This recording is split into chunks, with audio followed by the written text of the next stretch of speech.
Okay. I'm not talking about wrestling this time. I'm going to discuss Impact and Final Resolution in another video. That will hopefully be up shortly. I'm going to try to get that one up sometime before this Sunday. But tonight I'm branching out a little bit because I just got back from a movie that I just had to talk about with somebody. And since it's really, really late and everyone else is asleep, I figured I'd come on here and vent my spleen to you guys. The film in question is Alien vs. Predator Requiem, one of the worst film sequels that I have ever seen in my life. Now, before I go on, let me explain that just because I'm saying that this film is terrible does not mean that it was disappointing in comparison to the first AvP, because that film was awful too. But I had hope that this film would be an improvement, at least an improvement, over that terrible first film, because Paul worthless shit Anderson was not going to be involved this time. And I thought, new people, new creative team, it's got an R rating this time, maybe they'll surprise me.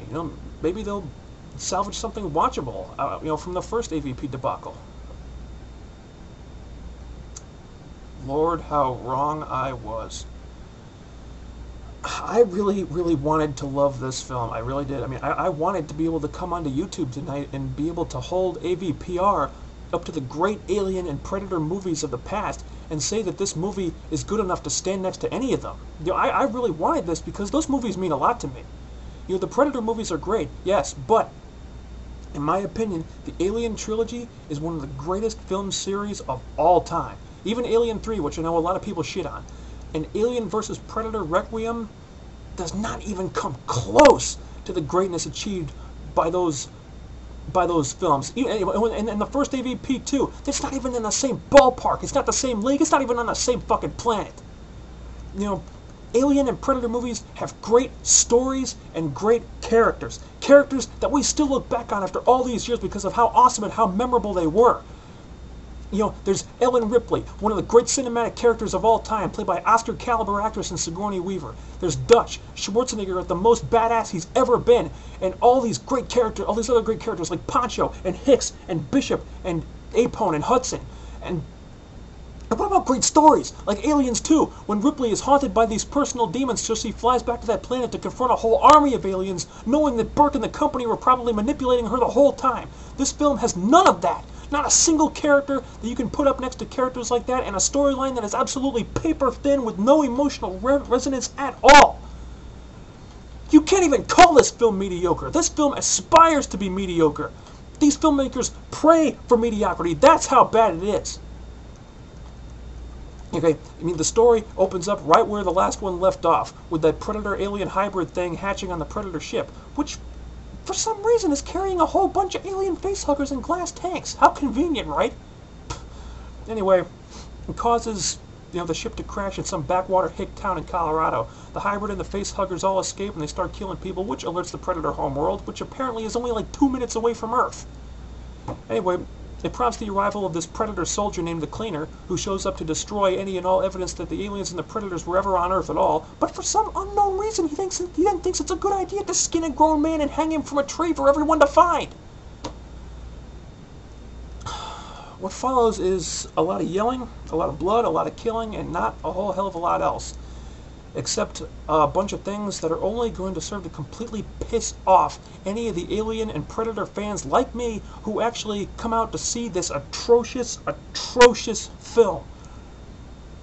Okay, for example, they shit all over the alien's life cycle. They had a soldier alien laying eggs in someone. That is complete and utter bullshit. And I don't care if it was the Predator-Alien hybrid. The queen lays the facehuggers and the facehuggers lay the eggs.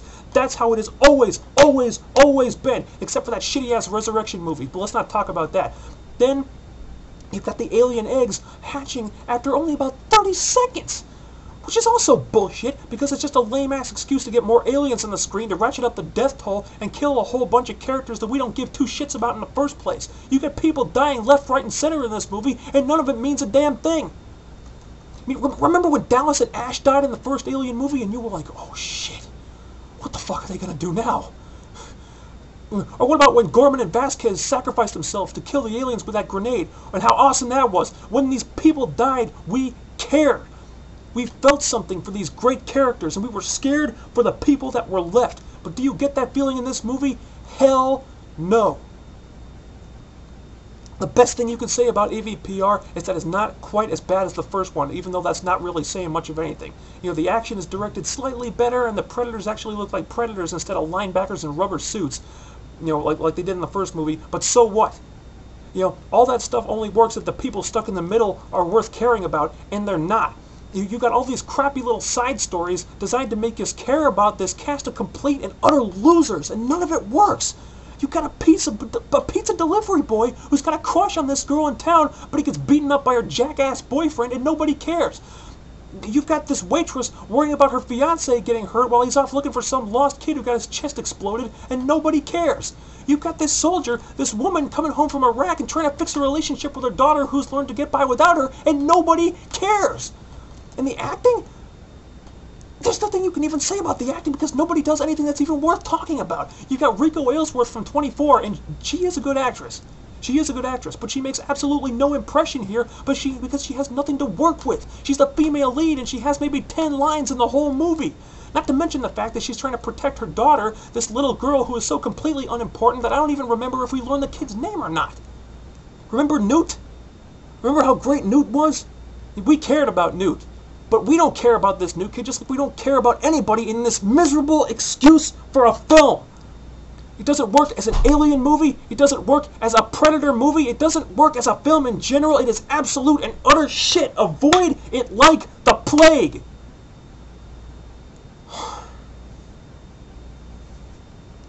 You know, it used to be Ripley and Dutch and the Power Loader and huge fucking guns and all those super badass space marines and soldiers. How the hell did we go from all of that to the pizza delivery boy?